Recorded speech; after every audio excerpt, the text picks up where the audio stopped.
നജീബ് മഹഫൂസിന്റെ കള്ളനും നായ്ക്കളും എന്ന നോവലിലെ തീവ്രമായ ലോകത്തിലേക്ക് നമുക്ക് കടക്കാം. ഇത് വഞ്ചനയുടെയും അടങ്ങാത്ത പകയുടെയും ഒരു കഥയാണ്. ഈ വാക്കുകൾ ശ്രദ്ധിക്കൂ. ദേഷ്യം പൊട്ടിത്തെറിച്ച് കത്തിയമറാനുള്ള സമയമായിരിക്കുന്നു. ഇത് നമ്മുടെ കഥാനായകനായ സയ്യിദ് മെഹ്റാന്റെ വാക്കുകളാണ്. ഇതൊരു സാധാരണ വാചകമല്ല, മറിച്ച് ആളിക്കത്താൻ പോകുന്ന ഒരു പ്രതികാരത്തിന്റെ പ്രഖ്യാപനമാണ്. അപ്പോ കഥ തുടങ്ങുന്നത് ഇവിടെയാണ്.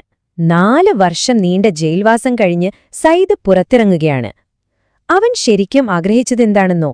ആ ഒരു സ്വാതന്ത്ര്യത്തിന്റെ കാറ്റുകൊള്ളാൻ, വീണ്ടും ജീവിതം തുടങ്ങാൻ. പക്ഷെ സംഭവിച്ചത് മറ്റൊന്നായിരുന്നു. ജയിലിന്റെ 4 ചുമരുകളിൽ നിന്ന് പുറത്തിറങ്ങിയ അവനെ വരവേറ്റത് അതിലും വലിയൊരു തടവറയായിരുന്നു. ചുട്ടുപൊള്ളുന്ന ചൂടും ശ്വാസം മുട്ടിക്കുന്ന പൊടിയും പിന്നെ അവന്റെ ഉള്ളിൽ ആളിക്കത്തുന്ന അമർഷവും. അപ്പൊ നിങ്ങൾ ചിന്തിക്കുന്നുണ്ടാകുമല്ലേ, എന്താണ് ഈ ദേഷ്യത്തിനു പിന്നിൽ? ഉത്തരം ലളിതമാണ്: വഞ്ചന. അതും ഏറ്റവും വിശ്വസിച്ചവരിൽ നിന്ന് കിട്ടിയ ഇരട്ട വഞ്ചന. 1, സ്വന്തം ഭാര്യ നബവിയയിൽ നിന്ന്. 2, സ്വന്തം ശിഷ്യനെപ്പോലെ കണ്ടിരുന്ന അലിഷിൽ നിന്ന്. അങ്ങനെ ജയിലിൽ നിന്ന് പുറത്തിറങ്ങിയ സയ്യിദിനു മുന്നിൽ വ്യക്തമായ ചില ലക്ഷ്യങ്ങളുണ്ടായിരുന്നു. ഒരു വശത്ത് അവന്റെ ഏറ്റവും വലിയ പ്രതീക്ഷ അവന്റെ മകൾ സനയെ തിരികെ കിട്ടണം, മറുവശത്ത് തന്റെ ജീവിതം തകർത്തവരോട് കണക്ക് ചോദിക്കണം. ഈ ലക്ഷ്യങ്ങളിലെ ഏറ്റവും പ്രധാനപ്പെട്ടത് അവന്റെ മകൾ തന്നെയായിരുന്നു. ഒന്ന് ആലോചിച്ചു നോക്കൂ, വർഷങ്ങൾക്ക് ശേഷം സ്വന്തം മകളെ കാണുമ്പോൾ ആ കണ്ണുകളിൽ എന്തായിരിക്കും അവൻ പ്രതീക്ഷിക്കുക? ഒരു പക്ഷേ സ്നേഹം, അല്ലെങ്കിൽ ഒരു തിരിച്ചറിവ്. പക്ഷെ ആ പ്രതീക്ഷകളെല്ലാം തകർന്നടിയാൻ ഒരു നിമിഷം മതിയായിരുന്നു. അവന്റെ മകൾ സന, അവൾ അവനെ തിരിച്ചറിഞ്ഞില്ലെന്നു മാത്രമല്ല, അവനെ കണ്ട് ഭയന്ന് നിലവിളിക്കായിരുന്നു. ആ ഒരൊറ്റ നിമിഷം, അതോടെ സയ്യിദ് എന്ന മനുഷ്യൻ തകർന്നുപോയി. അതായത് 4 വർഷത്തെ ജയിൽവാസം കൊടുത്ത മുറിവിനേക്കാൾ എത്രയോ വലുതായിരുന്നു സ്വന്തം മകളുടെ ആ നോട്ടം. അതോടെ അവന്റെ പ്രതികാരത്തിന് കൂടുതൽ തീവ്രത കൈവന്നു.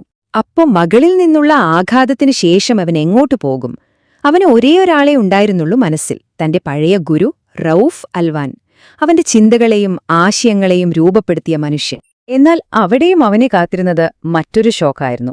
പണ്ട് വിപ്ലവത്തെക്കുറിച്ചും നീതിയെക്കുറിച്ചും സംസാരിച്ച ആ മനുഷ്യൻ ഇന്ന് വലിയൊരു കോടീശ്വരനായി മാറിയിരിക്കുന്നു. അദ്ദേഹത്തിന്റെ ആദർശങ്ങളെല്ലാം സമ്പത്തിനും അധികാരത്തിനും വഴിമാറിയിരുന്നു. ഇത് സയ്യിദിന് താങ്ങാനായില്ല. കാരണം ഇത് വെറും ഒരു വ്യക്തിയുടെ മാറ്റമല്ലായിരുന്നു.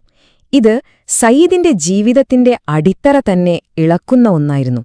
അവനെ പഠിപ്പിച്ച ആശയങ്ങളെല്ലാം ഗുരു തന്നെ തള്ളിപ്പറയുമ്പോ പിന്നെ അവൻ എവിടെയാണൊരു അടിസ്ഥാനമുള്ളത്? 10, വെറും 10 പൗണ്ട്. റോഫ് അവന് നേരെ നീട്ടിയ ആ പണം ഒരു സഹായമായിരുന്നില്ല, അതൊരു മുഖത്തടിയായിരുന്നു. നീ ഇത്രേ ഉള്ളൂ എന്ന് പറയുന്നതുപോലെ ഒരു അപമാനം. ആ നിമിഷം അവർക്കിടയിലെ അവസാനത്തെ ബന്ധവും അവസാനിച്ചു. ഇതോടെ കഥ മാറുകയാണ്. മകളും തള്ളിപ്പറഞ്ഞു, ഗുരുവും കൈവിട്ടു. നല്ലൊരു ജീവിതത്തിലേക്കുള്ള എല്ലാ വാതിലുകളും അവന്റെ മുഖത്ത് കൊട്ടിയടക്കപ്പെട്ടു. ഇനി ഒരൊറ്റ വഴിയേ മഞ്ഞിലുള്ളൂ, അവനറിയാവുന്ന പഴയ വഴി, കുറ്റകൃത്യത്തിന്റെ വഴി. അവന്റെ മാറ്റം വളരെ വേഗത്തിലായിരുന്നു. ഓരോ രാത്രി കഴിയുന്തോറും അവൻ ആ പഴയ കുറ്റവാളിയിലേക്ക് കൂടുതൽ അടുത്തുകൊണ്ടിരുന്നു. 1-ാം രാത്രി അവനൊരു തോക്ക് സംഘടിപ്പിച്ചു. 2-ാം രാത്രി ഒരു കാർ മോഷ്ടിച്ചു. 3-ാം രാത്രി അവൻ തന്റെ ലക്ഷ്യത്തിനായി പതിയിരുന്നു.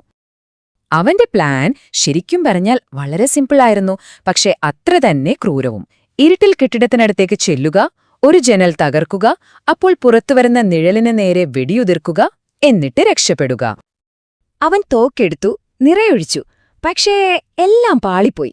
അവന്റെ പ്രതികാരത്തിന് ലക്ഷ്യം തെറ്റി. അവൻ കൊല്ലാനുദ്ദേശിച്ചത് അലീഷ് സിദ്രയായിരുന്നു. എന്നാൽ വെടിയേറ്റതോ തികച്ചും അപരിചിതനായ നിരപരാധിയായ മറ്റൊരാൾക്ക്. ഇതാണ് ഈ കഥയിലെ ഏറ്റവും വലിയ ദുരന്തം. സ്വന്തം നീതി നടപ്പാക്കാൻ പോയ സയ്യിദ് ഒരു നിരപരാധിയുടെ കൊലയാളിയായി മാറി. അതോടെ അവന്റെ ജീവിതം എന്നേക്കുമായി മാറിമറിഞ്ഞു. ഈ ഒരൊറ്റ സംഭവത്തോടെ സയ്യിദിന്റെ ജീവിതം തലകീഴായി മറിഞ്ഞു. അവനിനി വെറും ഒരു മുൻതടവുകാരനല്ല, പോലീസും നാടും തിരയുന്ന ഒരു പിടികിട്ടാ പുള്ളിയാണ്. അവന്റെ ലോകം നർത്തകിയായ നൂറിന്റെ അപ്പാർട്ട്മെന്റിലെ ഒരു ഇരുണ്ട മുറിയിലേക്ക് ചുരുങ്ങി. പുറം ലോകത്ത് എന്താണ് സംഭവിക്കുന്നതെന്നറിയാമോ? പത്രങ്ങൾ അവനെ ഒരു ഭീകരജീവിയായി ചിത്രീകരിക്കുകയായിരുന്നു. ഏറ്റവും വലിയ വിരോധാഭാസം എന്താണെന്ന് വെച്ചാൽ, ഈ വാർത്തകൾക്ക് പിന്നിൽ പ്രവർത്തിച്ചത് അവന്റെ പഴയ ഗുരു റൌഫ് അൽവാൻ തന്നെയായിരുന്നു. അതായത് സയ്യിദ് ഒരേ സമയം 2 ലോകങ്ങളിലാണ് ജീവിച്ചിരുന്നത്.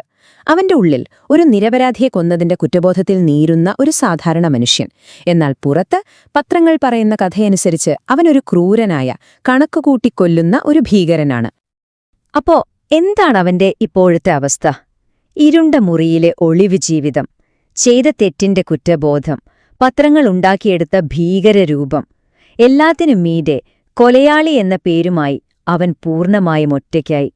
അവൻ പുറത്തുവന്ന ജയിലിനേക്കാൾ ഭീകരമായ ഒരു മാനസിക തടവറയിലായിരുന്നു അവൻ. ഇവിടെയാണ് നമ്മളൊരു വലിയ ചോദ്യത്തിലേക്കെത്തുന്നത്. ഒന്ന് ചിന്തിച്ചു നോക്കൂ. നിങ്ങളെ വിശ്വസിച്ചവരെല്ലാം ചതിക്കുന്നു. നിങ്ങളുടെ നീതിക്ക് വേണ്ടിയുള്ള ശ്രമം പോലും ഒരു ദുരന്തമായി മാറുന്നു. അങ്ങനൊരു സാഹചര്യത്തിൽ നിങ്ങൾ ആരാണ്? എന്താണ് നിങ്ങളുടെ യഥാർത്ഥ വ്യക്തിത്വം? സയ്യിദിന്റെ ഈ യാത്ര നമ്മളോടും ചോദിക്കുന്നത് ഈ ചോദ്യമാണ്.